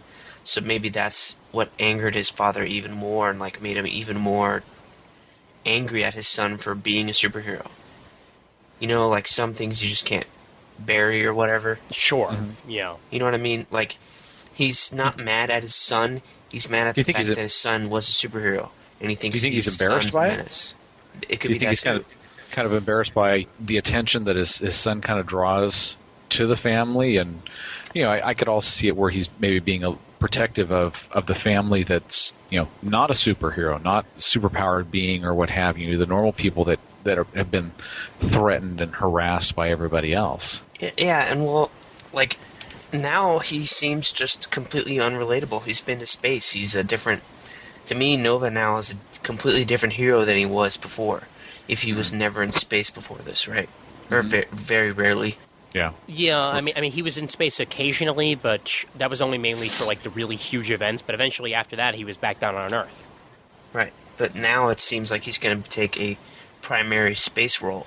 Mm-hmm. Yeah. So it seems like he's almost a different hero, and that makes him completely unrelatable to his parents, because you can't really tell your parents about the Annihilation Wave and a Zendarian world mind and all the Kree-Skrull War and whatnot, Yeah, but I mean, they're not going to comprehend that. They've never seen these people. It's just going to be like bad science fiction movies to them.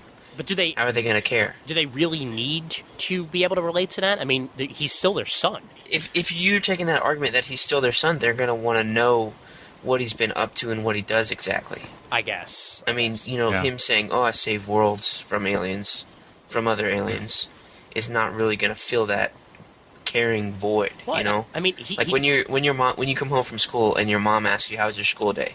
You can't just say fine. You have to explain it and go through it step by step sometimes. You know what I mean? And I think that's for any parent. I saved you and many others from giant bugs. How about that? But that's a one-word sentence. Yes. My dad gets mad at my little brother all the time for him giving the one-word, one-sentence answers. It was fine. It was cool. But do you think that, that maybe a better analogy, one that we're able to relate to would be maybe like a young soldier or what have you that comes back from the Gulf War, comes back, here to his family, and the family, even though they love them and support them and what have you, you've got this guy or this gal that comes home and they've been through so much shit, and they've seen people die around them, and how does that person relate all those experiences to everybody that's back here that the worst things that they're worried about is oh hell, did I pay my gas credit card this month, and I ran out of milk, I got to go to the store and pick up some more. The problems and what each side sees as being important, and I don't know, having a lot of moral weight or moral baggage or just life altering type of stuff or affecting life in general. They're just on such different planes that they can't relate to one another anymore. But there's still, in that analogy works, yes. I will say yes for that one, but it's still there's still something there in that analogy that you can work around it. You can read the newspaper, you can watch the news and kind of get a grasp of what's going on and still be informed about stuff. But there's no newspaper for the Annihilation Wave. Mm-hmm. You know what I mean? Yeah. You can still take interest in what your son's doing and what he went through by reading the newspaper if he's a soldier and came back from Iraq. Whereas this, you can't at all. You can only get that from him. And just when you're at school, you only know what happens at school either from what your kid tells you or when you get a phone call from the teacher saying that he's bad. Mm-hmm. You know what I'm saying? There's no newsletter every week that they send home about your kid. Yeah. Right. Well, I guess you could sort of compare this to the same sort of thing as, say, a son that goes to Iraq and comes on back. I don't want to compare this really that much to real life war situations, but son goes to Iraq, comes back, experience things that he obviously would not want to talk about with his parents, stuff that he has to keep inside for his sake, and because of that, his parents don't really know how to relate. I guess you could sort of maybe compare that to the way that Nova's parents are reacting to him, that he's been in this war, he's been out in space, but he can't really relate that much to them. Yeah, I think so. And you get sometimes those people that it's such a culture shock for them to come back from it that the only way that they know how to deal with it, or personally the only way they know how to deal with it, is they have a desire to go back to go back into that environment. Yeah. And maybe that's kind of where they're going with this as well. I don't know. But here he doesn't really state that he was, in a space war, which I guess we can take and continue on with this conversation. Like, he only says, the father says, "Oh, you heard about that in outer space then," it's referring to Civil War.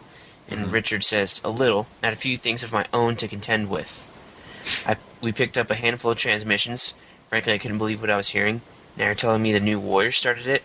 He never says, "Oh, Mom and Dad, I was fighting an alien bug war, like from Starship Troopers, and it was bad." He never really says that, so I guess his father can still see him as, like, running off in space on a little vacation, kind of joyriding in space.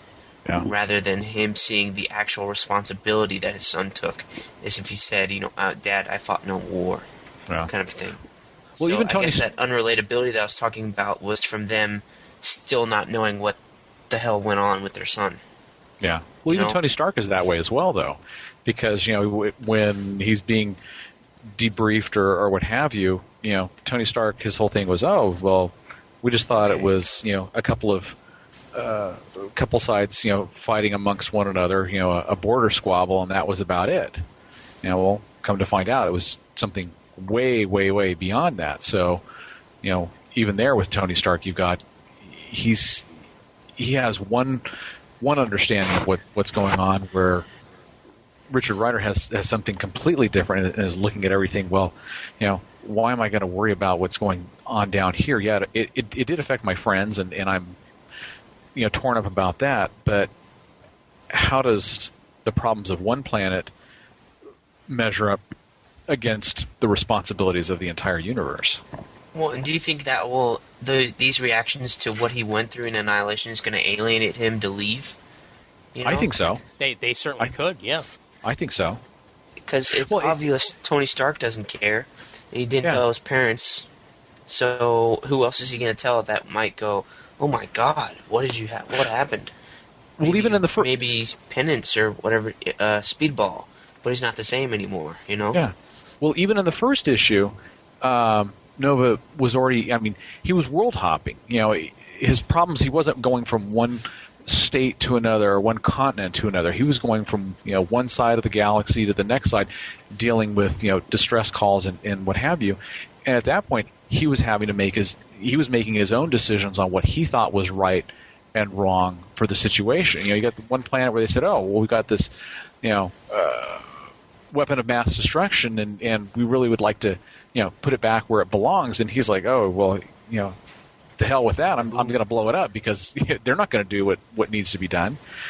I think he probably is eventually going to come to the same conclusion on his own planet. Yeah. Everybody wants me to do this, but you know what? To hell with that. I don't think that's right. I'm going to do what I want to do. That could certainly be one of the ideas that he comes to.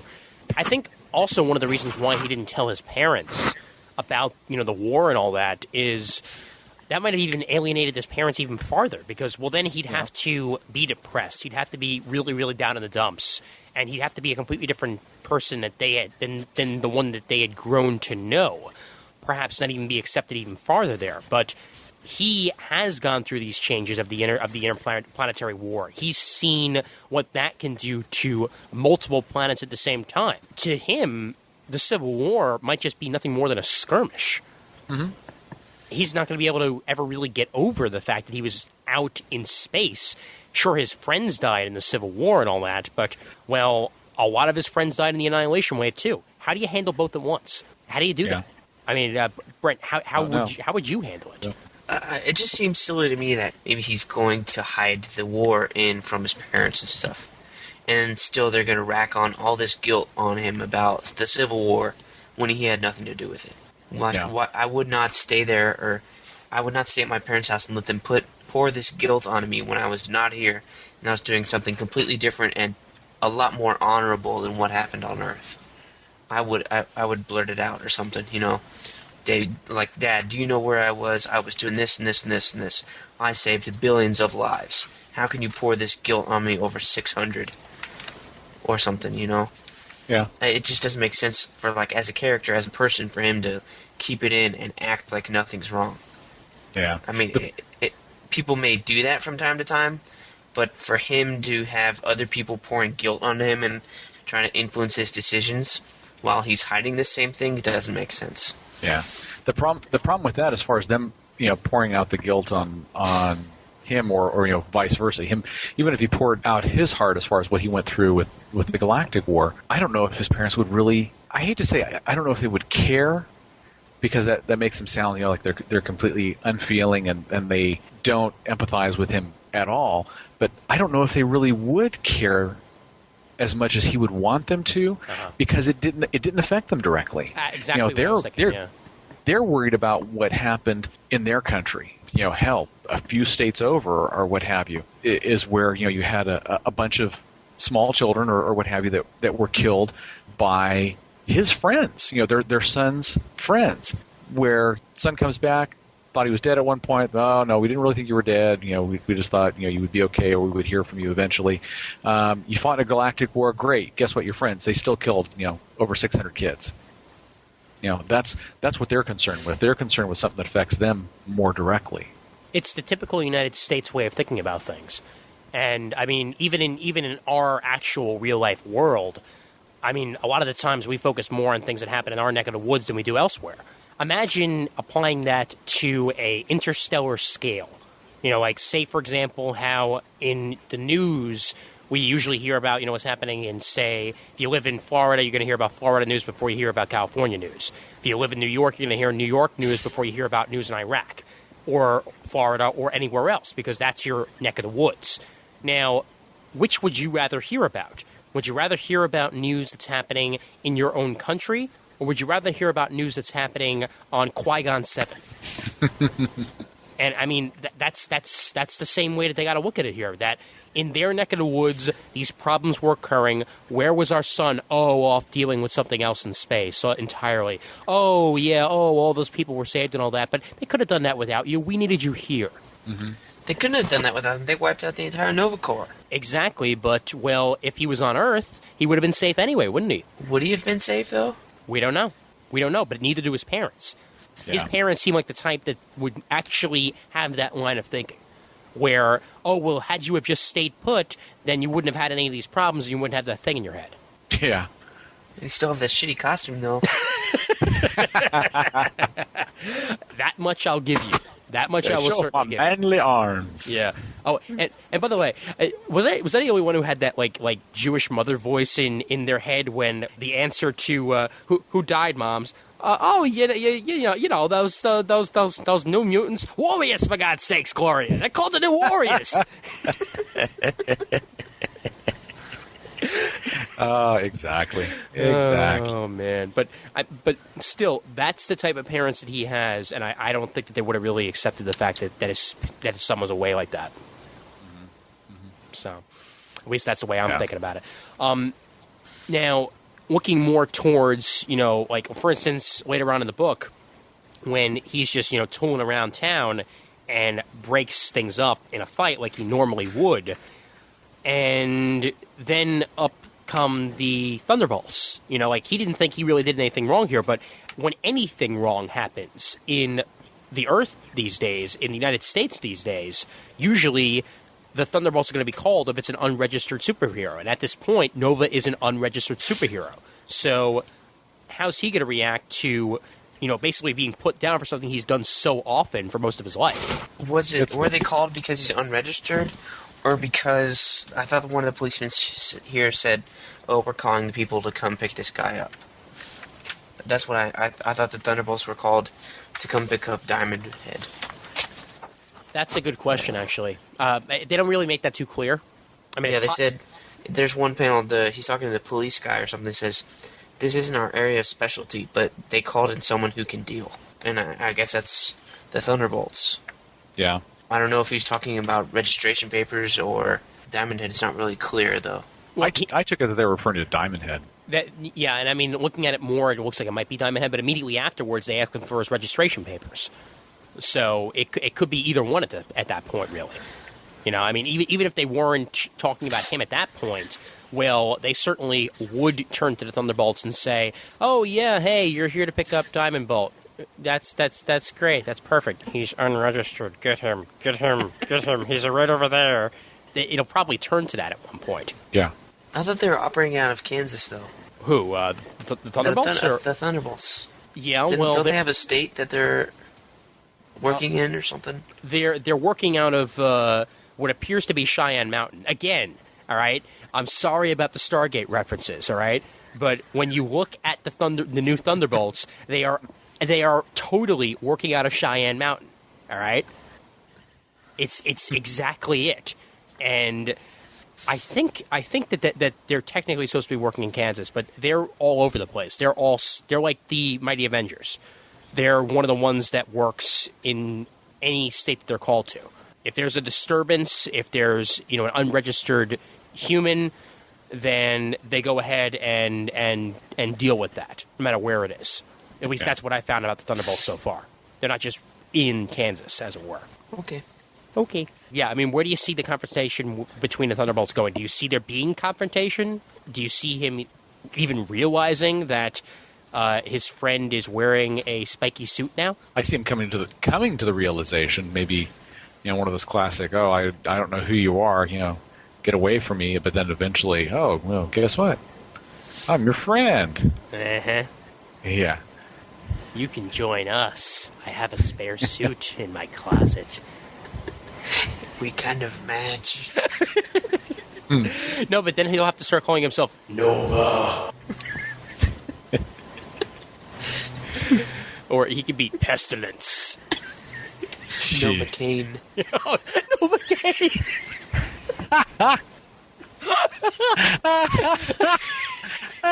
He will certainly need a lot of that if he puts on that suit. Oh, wow. This is why you bring me back time after time. Novocaine. Out to defend justice while feeling really good. Oh, yeah. He's numb to the pain, literally. Oh, boy. But, yeah, I mean, do you see a confrontation happening? Do you see just conversation? What do you expect out of issue 3? I'm not really expecting... Well, I'm expecting a lot. I'm hoping that he does realize it's his friend under there. But from what you said about Penance, it sounds like he's not getting out of the suit. So why would he say, hey, it's me, Robbie? Well, I mean, he might, because he does take the suit off. He just doesn't like taking the suit off. Yeah. Okay. He does. Yeah. And people know... People on the Thunderbolts know he's Speedball? Was Speedball? People on the Thunderbolts know, but people in real life don't. But why would he take the suit off? Wouldn't he have, scabs on his face and stuff? Aren't there things in his head? I don't think he did. I mean, Chris, did they put any scabs on his face when we saw him in that issue of New Thunderbolts? I'm trying to remember. God, I don't think so. Because I thought that helmet in Frontline had spikes in it. It does. Yeah, I don't know. I think maybe they didn't just to kind of keep him at least recognizable, just so he's not one mass of goo. Aren't his spikes like pinpricks though? I mean they're not like actual spikes being drilled into your body. That's not the way they drew it though. I don't know. Yeah, it's not the way they drew it on the outside. I don't know whether or not they continue like that on the inside. But I don't know if pinpricks would be that painful. Maybe continuously? Yeah, continuously it would sure as hell be painful. But if he's trying to make the... Is that why he has those 2 belts around his thighs? Yeah, exactly. Yeah. But I don't know if it produced the kind of pain he needs to use his powers. Well, he also has a hacksaw inside of it also, so he can just drill into an arm if he needs to. Does it come out of his arm underneath his wrist too? Yeah, and his arms also turn into guns also. But it's just the 90s waiting to happen. Yeah. But see, if he does have his face all scarred and stuff, then I think that would really scare Robbie. Oh, you're That'd damn be a really right. interesting reaction to see. What have you done to yourself, man? Yeah, Richard is not going to react well to Robbie. That much we definitely know. Mm-hmm. Oh, God. I mean, it's bad enough when, say, for example, if you're out of touch with your best friend for, say, 2 or 3 years or something, and when last you met, he was, an average, normal-looking guy, and then the next time you see him, he's wearing, goth makeup and, has, a nose ring. It would be certainly a shock to your system if that happened, but this is, times 20 of that scenario. Times Or if 20. Your best friend starts wearing American Eagle, or Hollister, or Abercrombie and Fitch. Oh, jeez. 2 years later. That'd be a shock to you. Roll out the fashion police. I don't know what you're insinuating, sir, but I mean, I'm trying not to alienate the listeners, Ian. We only see their forum identities, not their real selves. that's certainly true. It's okay to be goth, kids. You're just confused. It's okay. You're just confused.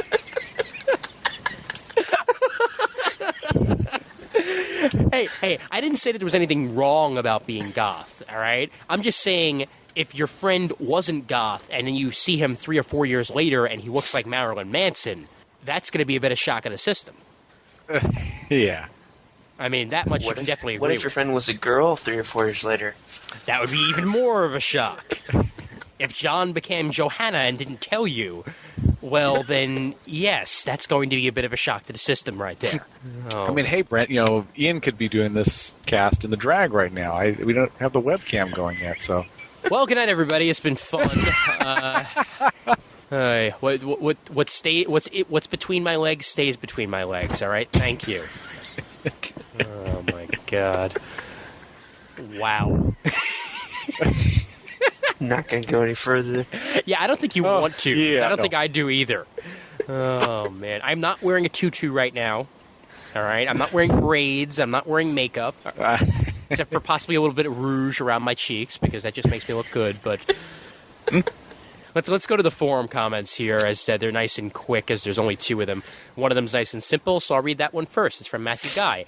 I know nothing of Nova, so I look forward to this review of 1 and 2 issues to see if this book suits me. And that's Matthew Guy. Well, hopefully through our tomfoolery and our insanity, you enjoy Nova.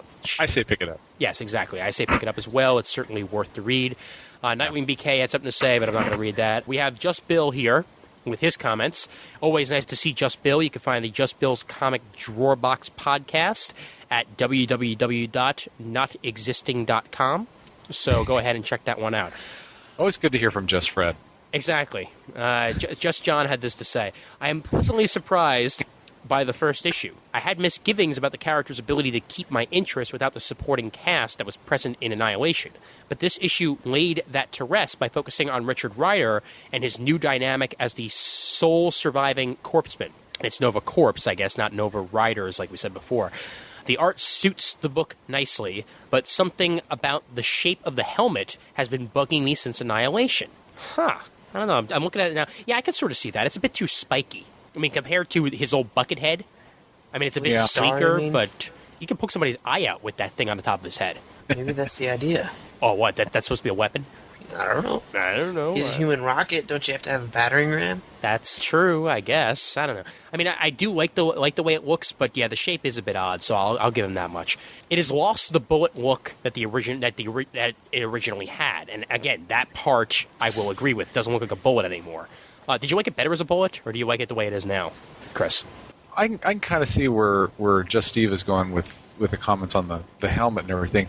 One thing I did notice that maybe addresses that or what have you is I noticed in the second issue that when he takes it off, it seems like it converts back over to like a regular fabric as opposed to it stays like a metal bucket over his head. So I don't know.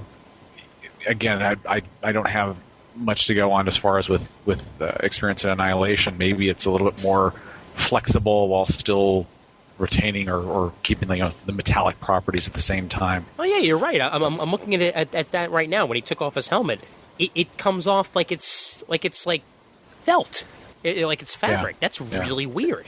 I don't know whether or not The that's just. Xandarians must have seen Batman Begins. I guess. I don't know. I mean, I'm not sure whether or not that's just, the fact that, what he's wearing is alien substance that's able to do things like that, but it kind of doesn't exactly fit with it because he used to have to hold his helmet in his hands.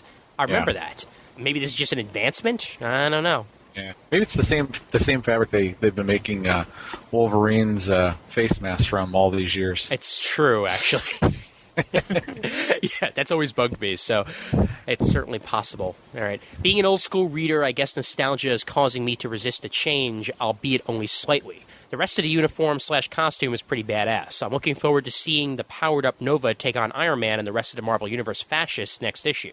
So to sum up, Issue 1 was a great start to the series, and the writing and art both have me interested in sticking with the title to see where it goes. Another monthly book added to my reading list, and that is Just Miguel. Just to let you guys know about that. So, yeah, Just Francois. Francois. Yeah. So I mean, I'm sure we're pretty much in the same camp he is. That we're going to keep picking it up. But this is sort of a book that Marvel Comics has really needed too, because we haven't had a true space book in Marvel Comics since I guess since Silver Surfer got canceled years ago. Yeah. And this is the first real ongoing title that we have that involves space. I mean, are you looking forward to seeing more of the space heroes possibly coming back and getting their own books, their own regular books, if Nova succeeds? I do. I mean, to be honest, I picked up the first issue, based off of your recommend. Previously, it wasn't even on my radar, but now I have it on my pull list, so I'm looking forward to seeing where it goes. Honestly, I think that, let's say even like Sean Chen, if he were to leave the book, he was a big draw for me for the book. But so far I've enjoyed the writing, so I think even if Sean Chen were to leave, I think I would probably still continue picking the book up, especially while Abnett and Lanning are still writing. Have you read the Abnett before, by the way? You know what? Honestly, I've picked up so many books over the years. I probably have, although I couldn't tell you offhand without looking at ComicDB what stuff that they have worked on. Because I'm seeing here that he at least his Marvel work includes runs on Death's Head 2. I guess I don't really know much about Death's Head, so I can't really tell you much about that. Battle Tide, Knights of Pendragon, which he co-created. The Punisher, War Machine. How about that? War Machine. Haven't heard of that in a while. Annihilation Nova. Oh, so he actually wrote Annihilation Nova. Okay, so that's... No, aren't they is it co-writers? Is it Dan Abnett and Andy Lanning? Let me look.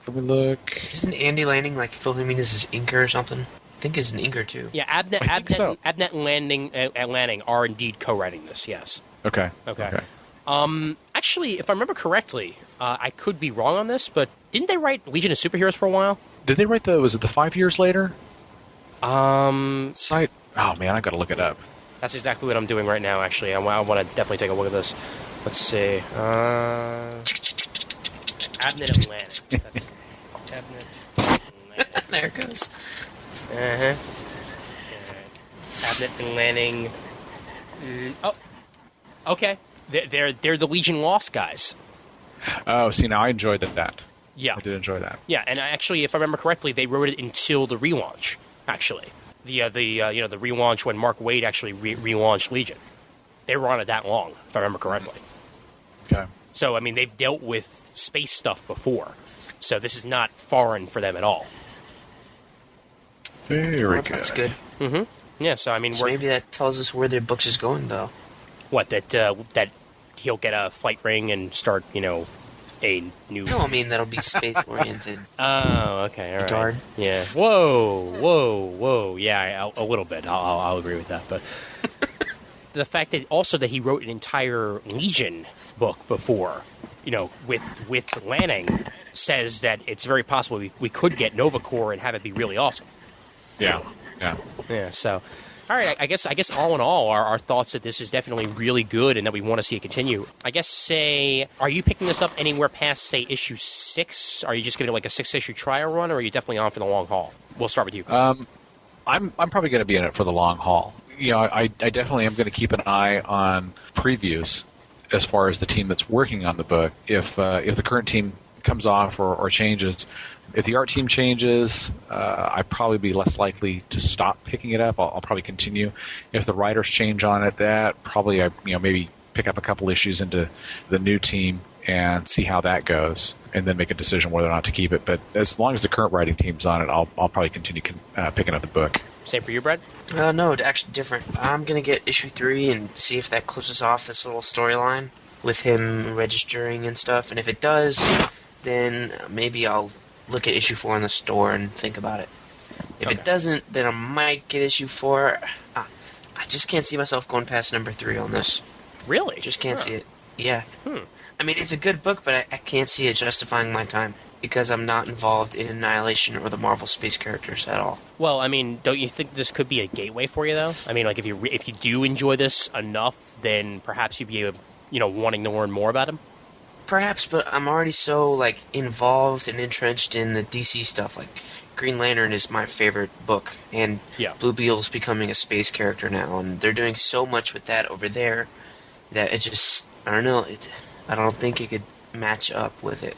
By the way, do you know how much longer Daniel Acuna is going to be on the book for Green Lantern? 20 came out today, and it's his last issue. Okay, good. I just want to make sure.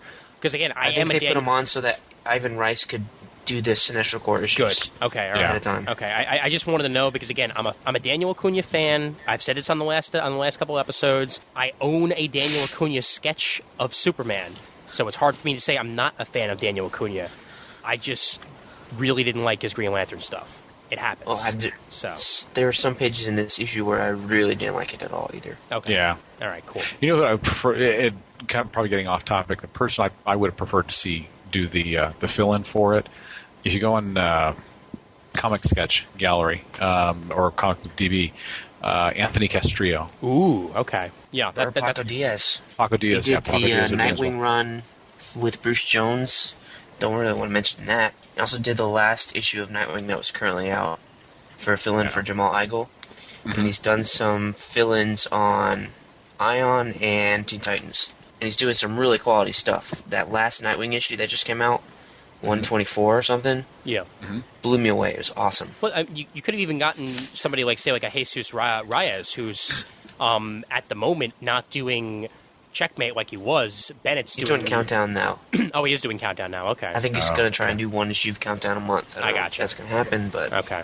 All right, cool. Well, all right. Well, anyway, I'll just be jumping back on Green Lantern once the Sinestro arc starts. Just for now, I couldn't pick those up, so that's just the way I'm feeling about it. But anyway, that's completely off topic. So for me, Nova, I'd say it's pretty much long haul. I mean, there'd have to be a serious change in the way it's being written, and a serious way in the change in the way it's been drawn for me to go elsewhere, because it feels like an old-fashioned book for me. It's got that new style, but it's got that old feel, and it's what I've been looking for in a Marvel book for a while, so I'm definitely on. Yeah. So, one thing I would hate for it to happen with the book is, a lot of times what will happen as far as with books, if sales are down or you bring a new creative team in, they kind of try to change the, I don't know what you call it, the New World Order or what have you on a title. I would hate to see a change where they kind of move away from Nova being part of, the galactic scene and bring him down to Earth. Yeah. For a long period of time or for the long haul. If you're going to make any changes, add additional characters, scenarios, what have you, but still keep them involved with the Marvel universe, the greater or the larger Marvel universe instead of just everything back down here on planet Earth. Well, I could even see if perhaps he does reestablish the Nova Corps, putting an agent on Earth. Have him going back to be, the leader of the Nova Corps, and have somebody on Earth that he can trust, defending Earth from invasion, as it were. I could see that, but that's way, way, way, way, way down the line. For now, I definitely want things to stay the way they are. That's the way I'll put that. Yeah, I mean, we talked a good solid hour and 45 minutes to hour and 50 minutes about 2 books of comics. So I think we've officially done the Raging Bullet style. So, yay. Did you guys like the translator in issue number 1? I forgot to ask that. Oh, yeah. No, that was really cool. I did enjoy that. I enjoyed that. Yeah. I didn't really like it the first time around, but the second time I thought it was really cool. Well, I liked when he got back home and he was on auto-translate. Expression for many lifetimes, guttural shriek of abject terror. I thought that was cool. Yeah. Oh, boy. Yeah, well, needs to be translated. Well, hey, even a universal translator can mess up sometimes. Before we wrap this episode up, we just got a post on the forums that I want to actually address here, and it's from Jacoby. What are fans of comic timing called? Now, I want to make this clear here, okay? I want us to decide here on the show what the hell they're going to be called. He suggests they were called as it were's, probably because of how often I say the words as it were. As it were? Yes. I know that that's one of my speech patterns. I know that I say as it were way too often. But he suggested it says as it were, and he said, okay, wasn't that funny or funny at all? But, yeah, what the hell do you call fans of comic timing? I've been thinking about that. Perhaps about timekeepers? That's not bad. Comic timers? Nah, comic timers, I don't know. That doesn't really roll off the tongue too much. Comic two-timers. Oh, yeah. Comic two-timers. Bitchers and complainers. Oh! Yeah. How about the putting up withers? We want a solid co-hosters. Oh. The Brent Casino fan clubbers. Yeah, that's. I don't know if that's really going to work for me here, buddy. I don't know about you, but yeah. I mean, what do you guys think about timekeepers? I like it. It works. I'm not feeling it. You're not feeling it. You're not feeling it. Let's wait another week and sit on it. Well, what are you feeling then? Not timekeeper. I think you need a comic something in there first, or some C word. I don't know. Crap. You can't beat the C and I dogs. Crap so get used all the time. Yeah, the crap takers. How about that? Yeah, crap takers. Yeah, or the crap listeners. What about they listen to us? Crap keepers. Crap keepers. Why do I get an image of somebody walking around with one of those bags they always put on a horse's ass in Central Park or what have you? Oh, I know. The Geeks Unite podcast.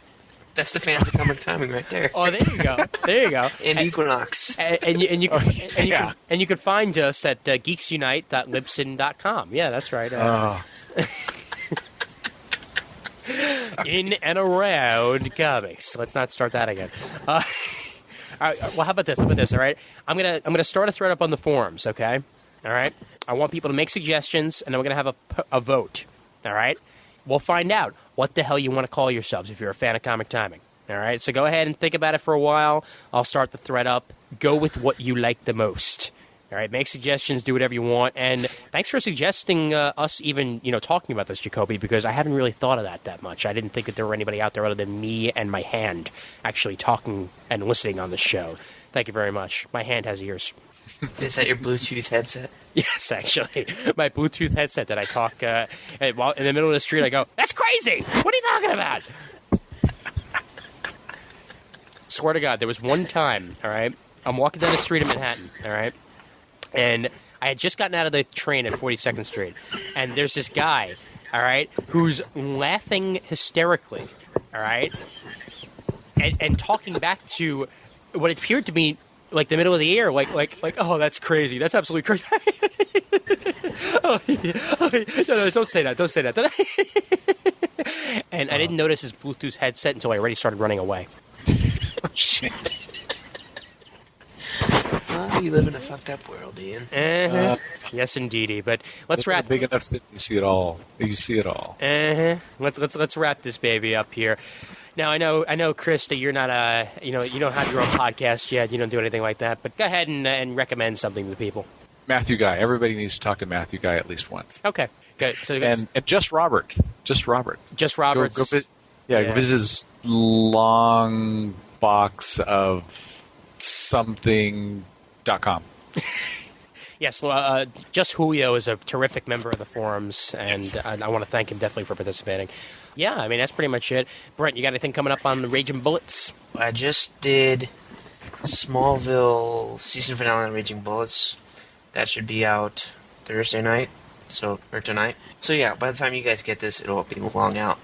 And then Sean from Raging Bullets, Jim from Raging Bullets, Juan from Geeks Unite, and Raph and I, last Thursday, while you guys were doing something else, had a Geeks Unite episode X or something. Oh, wow. God knows when that was come out, but it's full of tangents and non sequiturs and making fun of Raph because he was supposed to join us at like 10:30 and he didn't show up until 11:30. So we made fun of him for like an hour and a half. Well, you see, left him out of the he was on conversation. Central Time. That's all. It was great. Yeah, it was great. I definitely need to listen to this episode. That much I can say. Oh, there are some things that I want to plug here, actually. I didn't realize this until, like, way after it was actually released, but there's an episode of Comic Book Noise, episode 75, that actually had a quick summary of comic timing on there with a little bit of a very short promo for it on there from the episode on Wizard Magazine that he played on it at one point. So go ahead and check out Comic Book Noise, episode 75 for that. And also, there was one other thing that I wanted to mention, and now it's completely out of my head. And, oh yeah, Geeks Unite. I was on Geeks Unite a while back talking about anime, so go ahead and check that out also. And yeah, that's pretty much it. So I'll end this with one final quote. Balls in a sling. The email address for Comic Timing is comictiming@gmail.com. Don't forget to check out the forums over at cgspodcast.com/forum, which are graciously hosted by the Comic Geek Speak guys over at comicgeekspeak.com. We are proud members of the Comics Podcast Network over at comicspodcast.com.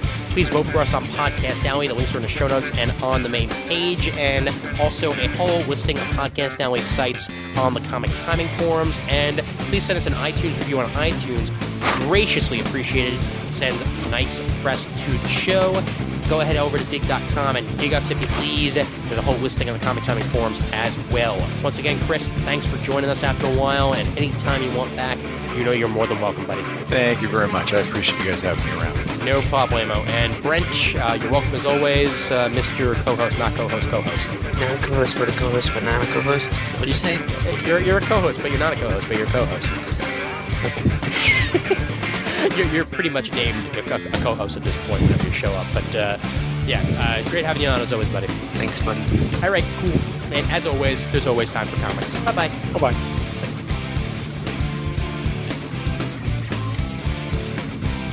I thought I was, an expert at the ball massaging, but, apparently I can still learn. I am very much missing out on an inside joke here, so please fill me in.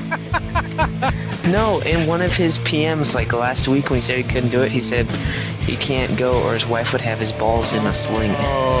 And I said that expression's really fucking cool. Well, now that just reminds you about something, okay? Whatever you do, keep the slings away from the wife at all costs. There you go. This is a superhero called Nova. He just went through a major part of his life, and now he's dealing with it, and Brent's and shit. Hello? So yeah. Hello. Oh, you can hear me? Yeah, we can hear you. Fuck, sorry. I just got this thing on the bottom of Skype that said Skype cannot hear you talking. And I was like, are you kidding me? Yeah, it's gonna do that whenever you don't talk for 8 seconds. So. Oh, sorry. I hope I didn't ruin that. No, don't worry about it. I'm just gonna say that part again, anyways, just so we get it, because I think halfway through I heard a shit. I'm like, uh-oh. Well, because I was reading it and then sorry. Don't worry, it's okay. Heavy breathing and sniffling will keep it active. Exactly. So just wheeze every now and then. So it'll be fun. I'll be talking all here in the background.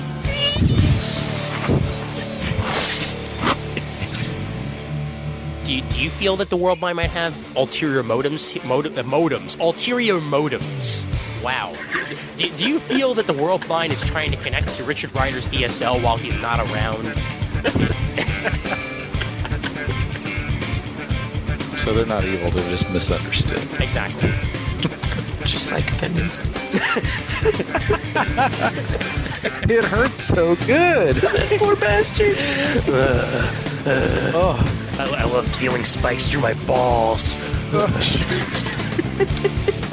He's got his balls in a sling. Are you dense? Are you retarded? I'm the goddamn penance. Do you think for punishment he has an iPod in his head and it plays whatever his least favorite music is? Barbara Streisand on loop. There you go. And I did it my way. Some smooth old soul or something. Like smooth jazz elevator music. That would just put him to sleep. I mean, that wouldn't really, cause him that much pain. I think what he has to listen to is... What about Britney Spears and Christina Aguilera? Nothing but Britney Spears and Old Dirty Bastard.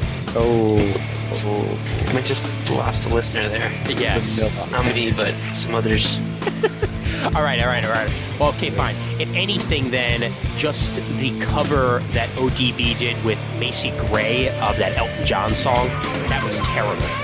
Okay, yeah, he probably has Macy Gray on loop over here too. There you go. All right, fine. I wonder if this is going to go back in the back of the episode, because, I mean, this is just absolutely nothing to do with anything at this point. I don't even remember what the hell my name is anymore. Oh, yeah, it's Trevor. Trevor. Oh, I forgot about Trevor. I hated that episode, but I still remember it. Whatever you say, Trevor. All right.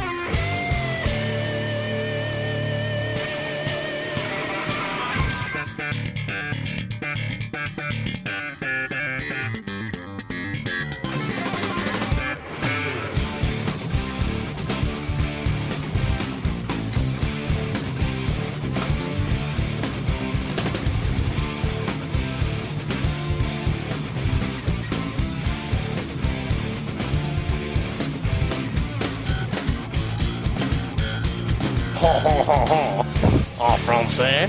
Oui. Wow, I don't know where the hell my head is today.